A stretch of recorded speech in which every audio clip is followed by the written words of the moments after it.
तर नागपुरातून महत्त्वाची बातमी येते। नागपूरमधल्या रामदासपेठ येथील एका नामांकित हॉटेलमध्ये सुरू असलेल्या ड्रग्ज पार्टीवर सीताबर्डी पोलिसांनी धाड टाकून गोंदियातील 3 तरुणांना एमडी ड्रग्जचं सेवन करताना ताब्यात घेतले।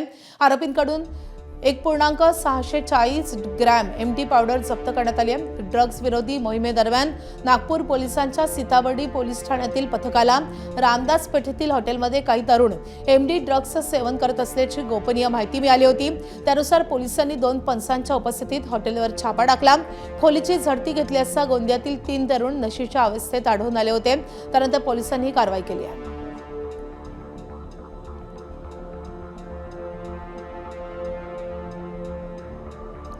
रजत वशिष्ठ आपले प्रतिनिधी सध्या आपल्या सोबत आहेत। रजत, या पार्टीचा कशा रीतीने पर्दाफाश करण्यात आलाय? माधवी, नागपूरच्या सीताबर्डी पोलीस स्टेशनच्या पथकाला गोपनीय माहिती मिळाली होती की एका नामांकित हॉटेलमध्ये काही तरुण जे आहेत ते अंमली पदार्थांचा सेवन करतायत, तशी पार्टी त्या ठिकाणी होणार आहे आणि त्याच अनुषंगाने पोलिसांनी सापळा रचून ही कारवाई केलेली आहे। या कारवाईमध्ये गोंदिया येथील 3 तरुण जे आहेत ते जी बंदी असलेले अंमली पदार्थ आहे एमडी, त्याचा सेवन करताना आढळून आलेले आहे आणि त्यांची आतापर्यंत जी चौकशी झालेली आहे तर त्यांनी ही एमडी ड्रग्ज जी आहे ती गोंदिया येथून खरेदी केलेली होती।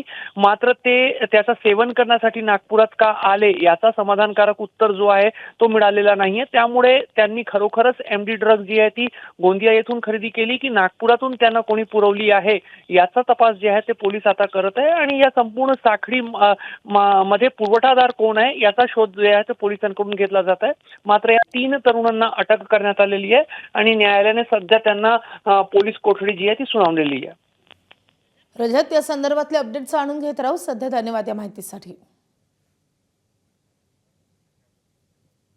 तर या सगळ्या प्रकरणी पोलिसांची प्रतिक्रिया आली आहे, त्यांनी काय म्हटलंय आपण पाहूयात। 3 मित्र होते आणि ते एका हॉटेलमध्ये थांबून त्यांनी तिकडून येतानाच त्यांच्यासोबत जो एमडीचा प्रकार आहे तो घेऊन आलेले होते। अशी बातमी मिळाल्यानंतर माहिती मिळाली, आम्ही सध्या त्या ठिकाणी आमच्या पोलिसांची टीम पाठवली। ती टीम पाठवून तिथे खात्री केली असता ते कंझ्युम करत असताना मिळून आले तिथे आणि जे उरलेला एमडी आहे तो पण तिथे 1 पॉईंट जवळपास 1.640 मिलीग्रॅम हा तेवढा एमडी तिथे शिल्लक होता, बाकीचा त्यांनी कंझ्युम केलेला होता। तर अशा याच्यावरून आम्ही तिथे कारवाई केलेली आहे।